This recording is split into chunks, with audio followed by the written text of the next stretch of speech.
휴먼 다큐 레전드 여행 드라마. 이 얼마나 아름다운 세상, 걸어서 저 하늘까지. 제이브 흐르는 강물처럼. 나 홀로 라오스 여행 70째 날 애정도 나누고 공유할 수 있는 라오스의 결혼 문화 1 첫 번째 단락. 오늘은 후아이판에서 나시안까지 걸어서 26km를 갔다.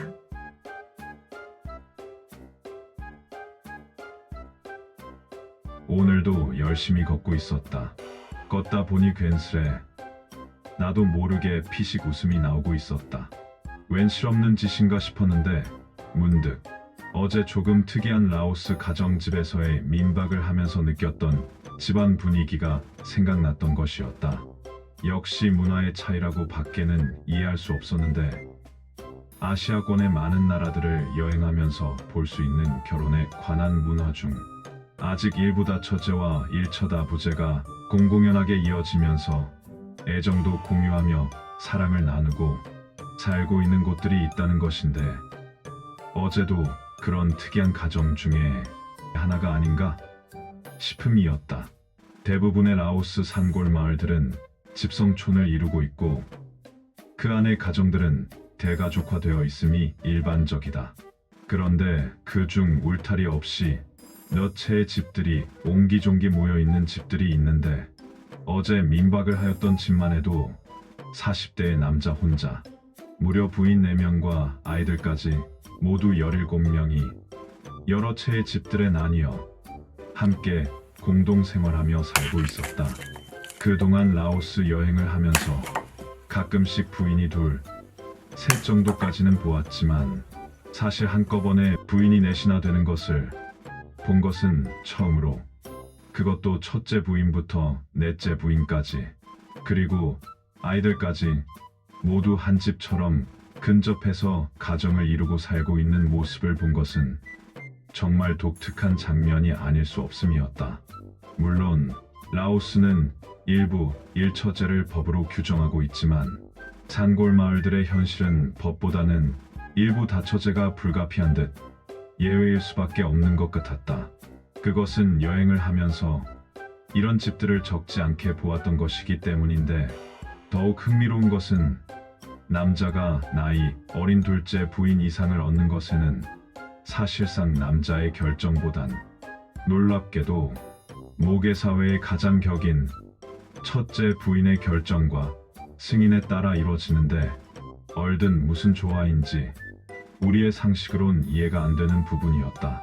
무엇보다 만일 첫째 부인이 남편과 둘째 부인과의 결혼을 승낙 안 할 경우 첫째 부인과는 이혼이 불가피한데 라오스의 지리적 특성 등의 부족한 남자들의 현실을 감안할 때 라오스 여자들은 자신의 남자를 다른 여자에게 빼앗기는 것을 가장 큰 치욕으로 생각하고 있다는 점을 감안, 그래서 뺏기기보다는 나눔이 현명하다는 생각이라는 것이었다. 또한 일손이 부족한 농경 생활의 산골 마을들은 노동력의 참여와 기여에 있어서도 여자라도 예외가 될 수 없고 오히려 당연한 노동력이기에 사랑을 공유함으로써 젊은 노동력까지 얻을 수 있는 사랑의 나눔과 사랑의 미덕, 그리고 사랑의 상부상조라고 밖에는 설명할 수 없음 같았다. 아마 그래서 이혼보다는 승낙을 하는 경우가 대부분이라는 재미있는 추측을 낳게 하고 있음이었다. 그러나 만일 어떠한 이유로든 이혼을 할 경우에는 누가 어떻게 재산을 모으고 관리하였던 것은 중요치 않고 모든 재산은 현재의 시점에서 남자와 여자가 숟가락 하나까지 공평히 절반씩 나누어야 하고 자식을 포함한 모든 권리는 남자가 행사하게 되는데 남자의 그 권리는 다시 둘째 부인과 결혼하면서 사실상의 모든 권리를 둘째 부인에게 넘겨준다는 것이었다. 이후 어떤 이유로도 이혼한 첫째 부인은 전 남편의 자식의 친권 등 모든 가사에 참여와 행세를 할 수 없게 된다.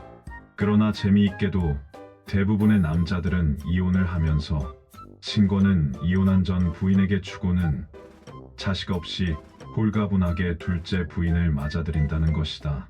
현재 라오스의 이혼을 한 가정의 자녀들 중 90% 이상이 엄마의 성을 갖고 엄마와 함께 살고 있음이 증거라고 한다. 물론 이렇게 한번 포기한 아버지의 친권은 어떠한 방법으로도 다시 찾을 수 없는데, 사실 애석하게도 한 번쯤 친권을 찾겠다고 나서는 아버지도 없다는 것이다. 그러고 보니 정말 이해할 수 없는 부분은 라오스의 남자들이 아닐까 싶은데, 어떻게 자기 자식을 그렇게 쉽게 포기할 수 있는 것인지. 또한 첫째 부인이 둘째 부인을 인정하지 않을 경우에는 첫째 부인이 둘째 부인에게 얼마의 위자료를 주고 쫓아내는데, 그럴 경우 내연의 부인은 액수에 관계없이 주는 대로 받아야 하고 더 이상의 어떤 요구도 할 수 없게 된다는 것이 특이사항이다. 그러나 더더욱 웃지 못할 사실은, 이렇게 인정을 못 받은 둘째 부인은 남편 곁에 있을 수 없게 되었지만, 문제는 알게 모르게 남편이 둘째 부인을 계속 찾아 내연의 관계가 유지되기에 이때부터 쫓고 쫓기는 첫째 부인과 둘째 부인의 드라마 같은 웃지 못할 사랑의 전쟁은 치열해진다는 것이다.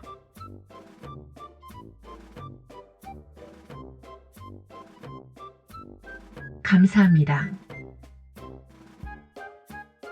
다음 편에서 계속됩니다.